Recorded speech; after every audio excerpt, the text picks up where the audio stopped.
तसं तर एरवी शुभ कार्यामध्ये काळ्या रंगाला स्थान नसतं, परंतु संक्रांतीमध्ये मात्र हमखास काळ्या रंगाच्या साडीचा विषय निघतो.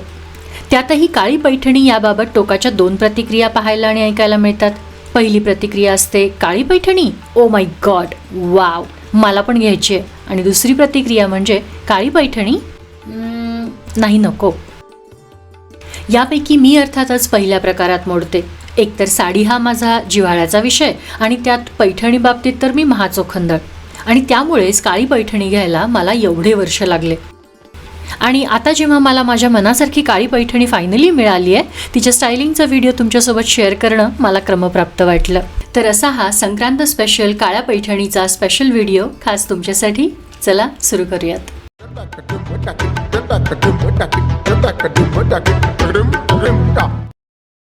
तर आजच्या व्हिडिओमधली ही सुंदर अशी काळ्या रंगाची पैठणी साडी, जिला मी ब्लॅक डायमंड म्हणते आवडीनं, ती प्युअर सिल्कची हँडलूम पैठणी मी विकत घेतली आहे धरोहर द विंटेज ड्रेप्स या इन्स्टा स्टोअरमधून. पैठणीची प्रथम ओळख, सिग्नेचर स्टाईल म्हणजे पीकॉक मोटिफ म्हणजे मोराचा पदर. या साडीला सुंदर असा व्हायब्रंट ऑरेंज कलरचा पदर आहे. त्यावर 7 मोरजोड्यांचे मोटिफ्स आहेत. सोबत सुंदर अशी नारळी बॉर्डर सुद्धा आहे. या काठाला आणि या मोटिफ्सना नारळी बॉर्डर म्हणतात. आणि सर्वात इंटरेस्टिंग आणि महत्त्वाची गोष्ट म्हणजे या साडीची उलट बाजू साडीच्या सुलट बाजू इतकीच सुरेख आणि परफेक्ट आहे. प्युअर सिल्कच्या साड्यांमध्ये ही एक अत्यंत महत्त्वाची गोष्ट असते की प्युअर हँडलूम म्हणजे हातमागावर ज्या साड्या बनतात त्याची उलट आणि सुलट बाजू ही सारखीच असते. तीच ॲक्च्युली प्युअर सिल्क हँडलूम साडीची पहिली ओळख असते, जी तुम्ही या साडीमध्ये पाहू शकता.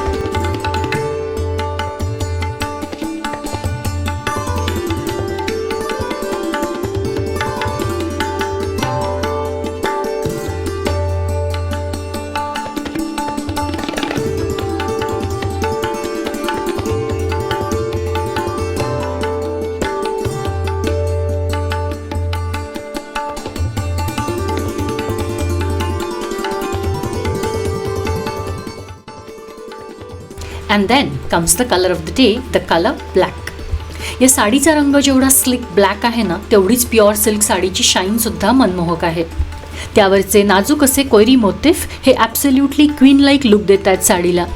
साडीचं फॅब्रिकसुद्धा अगदी बॉडी हगिंग सॉफ्ट सिल्की टेक्स्चरचं आहे की ज्यामुळे साडी नेसायलासुद्धा सोपं होतं.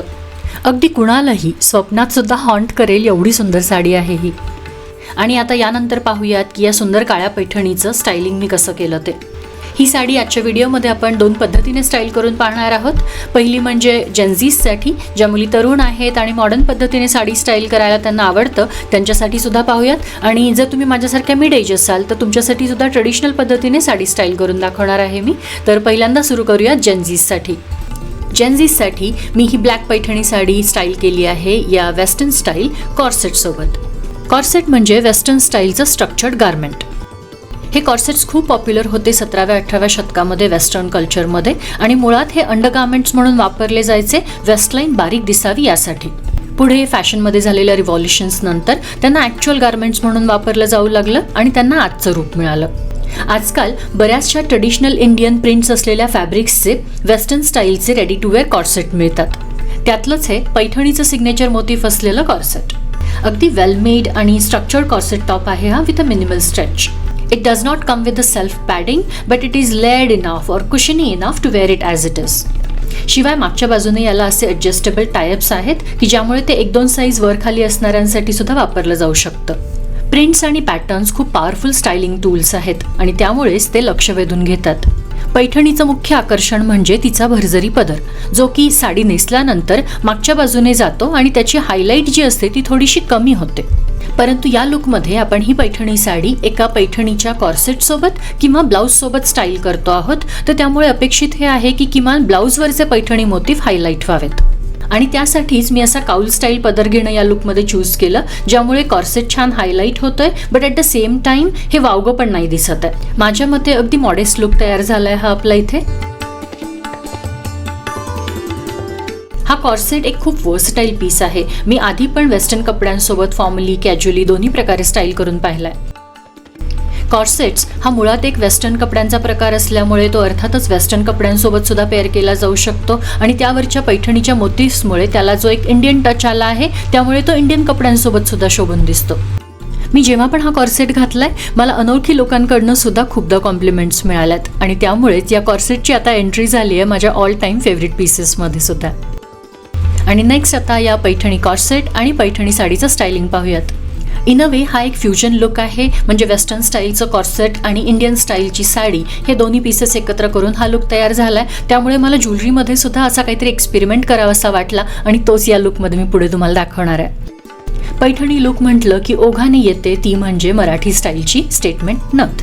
परंतु या लुकमध्ये मात्र स्टेटमेंट मराठी नथ जी आहे ती मी नाकात न घालता या प्रकारे साडीवरती ब्रोच म्हणून वापरली आहे. अँड देन नथीच्या जागी नाकामध्ये साऊथ इंडियन स्टाईलची सेप्टम नोज पिन घातली आहे. यामुळे काय झालंय की कॉर्सेट स्टाईल पैठणी ड्रेपला एक नाविन्य मिळालंय. म्हणजे कॉर्सेट आणि साडीचं कॉम्बिनेशन आपण जे तयार केलंय फ्युजन लुक किंवा क्रॉस कल्चरल लुक ज्याला आपण म्हणतो, ती जी कल्चरल मिक्सची थीम तयार केली आपण ती थीम या लुकमध्ये कंटिन्यू होतीये.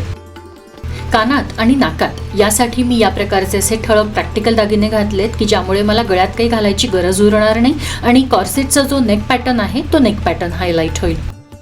आणि अशा प्रकारे आपल्या पारंपरिक साडीमधला एक आधुनिक लुक मी तयार केला आहे स्पेशली फॉर जेन्झीज. तुमच्यापैकी जर कोणी या वयोगृपातलं असेल तर तुम्हाला हा लुक कसा वाटला मला कॉमेंट सेक्शनमध्ये ऐकायला नक्की आवडेल. पुढे आता या साडीमधलं मिड एजसाठीच्या स्त्रियांचं स्टायलिंग बघूयात. पैठणी साडी स्टाईल करताना नेहमी माझ्या डोक्यात जो एक विचार येतो आणि जी गोष्ट मला खटकते, जी मी मगाशी पण बोलून दाखवली, ती म्हणजे पैठणी साडीचं मुख्य आकर्षण असतो तिचा पदर. आणि साडी नेसल्यानंतर तो पदर जेव्हा मागच्या बाजूला जातो ते आकर्षण थोडंसं झाकलं जातं असं मला वाटतं. साडी नेसण्याची स्टाईल तर आपण बदलू शकत नाही, पण मग या प्रकारचा पैठणी ब्लाऊज सोबत स्टाईल केला तर. या पैठणी ब्लाऊजचा एक स्वतंत्र व्हिडिओ मी चॅनलवर ऑलरेडी केलेला आहे, तुम्ही सर्च केलं तर तुम्हाला तो नक्की सापडेल. तर तोच पैठणी ब्लाऊज मी या काळ्या पैठणी साडीसोबत आत्ता स्टाईल केला या लुकमध्ये. पण फक्त पैठणी साडीसोबत पैठणी ब्लाऊज पेअर करणे हाच या स्टायलिंगचा पॉईंट आहे का, तर नाही. पैठणीचे जे सिग्नेचर मोटिव्स आहेत ते आपल्याला हायलाईट करायचे आहेत लुकमध्ये, मग ते साडी थ्रू असू देत किंवा ब्लाऊज थ्रू. आणि त्यासाठी मी प्लीटेड पदराला काउल स्टाईलने घेतलंय. आणि यामुळे तुम्ही व्हिडिओत पाहू शकता की आपला पैठणी हा जो फॅक्टर आहे तो अधोरेखित होतोय आणि लुक पण ग्रेसफुल दिसतोय. शिवाय पदराच्या या स्टाईलमुळे तुम्हाला हळदी कुंकासाठी जे हातात ताट घ्यायला लागतं, तिळगूळ द्यायला घ्यायला लागतात, वाण द्यायला घ्यायला लागतं, यासाठी तुमचे हात फ्री लागतात तुम्हाला, तर त्याची सोय होते. शिवाय लुक नीटनेटका सुद्धा दिसतो. मिड एजमधल्या स्त्रियांना ज्यांना खूप एक्सपेरिमेंट करायला आवडत नाही, स्किन शो सुद्धा आवडत नाही, त्यांच्यासाठी अगदी मॉडेस्ट पण तरीही हटके असा हा लुक आहे. I hope you all will like it. या लुकमधल्या दागिन्यांबद्दल बोलायचं तर मी पैठणी साडीच्या स्टायलिंगमध्ये एक गोष्ट नेहमी बोलत असते, आवर्जून सांगत असते, तर ती म्हणजे लेस इज मोर. पैठणी हे मुळात एक महावस्त्र म्हणून मानलं जातं. प्युअर सिल्कची हँडलूम पैठणी ही जवळपास एक अलंकारासारखीच असते. या साडीची प्युअर सिल्कची झळाळी आणि सोबत हातमागावर विणल्या गेलेल्या कलाकुसरीची तिला जोड, यामुळे ही संपूर्ण साडी इटसेल्फ इज अ वैभव. त्यामुळे माझं हे वैयक्तिक मत आहे की पैठणी साडी स्टाईल करताना अतिरिक्त दागिने घालून त्या साडीचं आकर्षण डायव्हर्ट करण्यात काहीच पॉईंट नसतं. त्यामुळे तुमच्या आवडीचे पण मोजके असे ठराविक काही दागिने घाला and let the sari alone take the whole spotlight. बाजारात किंवा इव्हन सोशल मीडियावर सुद्धा प्युअर सिल्कची हँडलूम पैठणी विकत घेतानाचे अनेक निकष सांगितले जातात. त्यापैकी सर्वात महत्त्वाचा आणि ओळखायला अत्यंत सोपा असा निकष म्हणजे पैठणीचा पदर. हा पदर सुलट बाजूने आणि उलट बाजूने त्याची फिनिशिंग अगदी सेम असायला हवी. आणि हा निकष आपण बऱ्याचदा ऐकून असतो, पण हे नक्की कसं दिसतं आपल्याला बऱ्याचदा माहीत नसतं. पण तुम्ही आत्ता हे व्हिडिओमध्ये पाहू शकताय की या साडीची सुलट आणि उलट बाजू अगदी सेम आहे, त्याची फिनिशिंग खूप सेम आहे आणि हेच एक महत्त्वाचं प्रूफ आहे की ही sari pure silk handloom Paithani आहे. यातच मी एक छोटासा पॉईंट अजून एक ॲड करीन आणि तो म्हणजे या पदराची सुलट आणि उलट दोन्ही बाजू तुम्ही आत्ता व्हिडिओमध्ये पाहू शकताय. म्हणजे ही साडी हँडलूम पैठणी आहे. त्यातच हँडलूमवरती फक्त आणि फक्त प्युअर सिल्कच्याच साड्या विणल्या जातात. धागा जर प्युअर सिल्कचा नसेल तर तो हँडलूमवर विणला जात नाही. जर एखादी पैठणी सेमी सिल्क असेल किंवा आर्टिफिशियल सिल्क असेल किंवा सिंथेटिक सिल्क असेल तर त्या साड्या फक्त पॉवरलूमवरतीच विणल्या जातात. हँडलूमवर म्हणजे हातमागावरती फक्त आणि फक्त प्युअर सिल्कचा धागा असेल तरच साडी विणायला विणकर घेतात. त्याच्यामुळे हा अजून एक निकष झाला, साईड निकष म्हणूयात त्याला आपण, की प्युअर सिल्कच्या साडीची उलट आणि सुलट दोन्ही बाजू सेम असतात आणि पैठणीच्या दोन्ही बाजू सेम दिसल्या की ती हँडलूम पैठणी आहे, पर्यायाने प्युअर सिल्क सुद्धा आहे. भारतीय संस्कृतीत अगदी सहज आपसूक विज्ञानाला भारतीय परंपरांच्या साहाय्याने आपल्या मानव जीवनाशी जोडलं गेलंय.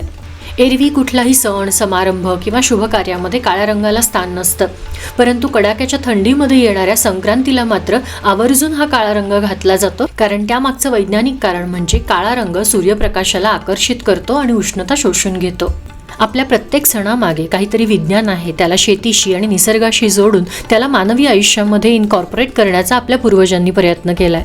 निसर्गाशी मिळतं जुळतं घेऊन त्याच्या अवतीभवती मानवी जीवनशैलीची सुंदर गुंफण म्हणजे समृद्ध अशी भारतीय संस्कृती. पृथ्वीच्या पाठीवर यासारखी दुसरी संस्कृती क्वचितच. पूर्वीच्या काळी मुलीच्या लग्नानंतर तिला पहिल्या संक्रांतीला काळी चंद्रकळा भेट दिली जात असे. काळी चंद्रकळा म्हणजेच काळी पैठणी. तर अशी ही आपली काळ्या रंगाची पैठणी, जिला पारंपरिक, सांस्कृतिक, सामाजिक आणि वैज्ञानिक बेससुद्धा आहे. या काळ्या पैठणीबद्दल तुमचं मत काय? वाव की नाही नको? मला कमेंट सेक्शनमध्ये नक्की कळवा. आज बऱ्याच काळानंतर तुमच्यासाठी एक नवीन व्हिडिओ घेऊन येण्याचा योग आला. I really enjoyed making this video and it feels great to be back. At the same time, I would like to give you a big thank you for sticking around while I was not posting any new content. So thank you so much once again to all of you. Me Naveen videos कदाचित नियमित post नाही करू शकणार, पण जसा मला वेळ मिळेल तसं नवीन कॉन्टेंट पोस्ट करण्याचा मी नक्की प्रयत्न करेल. त्यामुळे भेटूयात माझ्या नवीन व्हिडिओमध्ये. तोपर्यंत नमस्कार.